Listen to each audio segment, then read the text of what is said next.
Hi guys, ভালনে আপোনালোকৰ খবৰ? মোৰ ভাল। আজি আমাৰ ঘৰত বৰা চাউলৰ ন খোৱা। এয়া দেখিছেনে, মায়ে মই শাক কুটাত লাগি আছোঁ। সেয়া ভাই, এয়া দেখিছেনে, মই আলু কাটিছোঁ, মায়ে মূলা কাটি আছে। এয়া মূলা, সেইটো আমাৰ ভাইটিয়ে হাতত লৈ মূলা দেখুৱাই আছে আপোনালোকক। শাক কুটি আছোঁ আৰু এয়া দেখিছেনে, শাক এয়া আপোনালোকক দেখুৱাই আছোঁ ভিতৰত কি কি আছে। ভিতৰত মাছ, মানে চাউল, এনেকৈ ভাপত দি এইবিলাক চাউল চেয়া কেনেকৈ দিয়ে দেখুৱাম।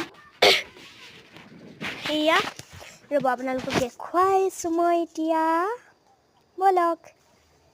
এয়া দেখিছেনে, জুইত আকৌ মানে ভাত ভাজি এইবিলাক বনালে ভাল হয় কাৰণে জুইত বনাইছে। এয়া চাউল, এয়া মাছ, ঘৰৰে মাছ দেই, নিজৰ ঘৰৰে পুখুৰীৰ মাছ। এইটো পুখুৰীৰ পৰা ধৰিছে, ইমান ডাঙৰ পুখুৰীটো দেখিছেনে।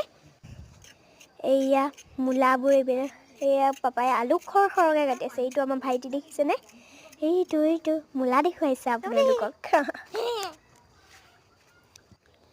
এয়া এইটো ভালকৈ দেখুৱাইছোঁ আপোনালোকে। এইজনী মা আমাৰ, এয়া জুইত লগত শিকাইছে। আৰু ৰাতিকৈ আজিলৈ আহিলোঁ, বাই বাই। ৰাতিকৈ ভাত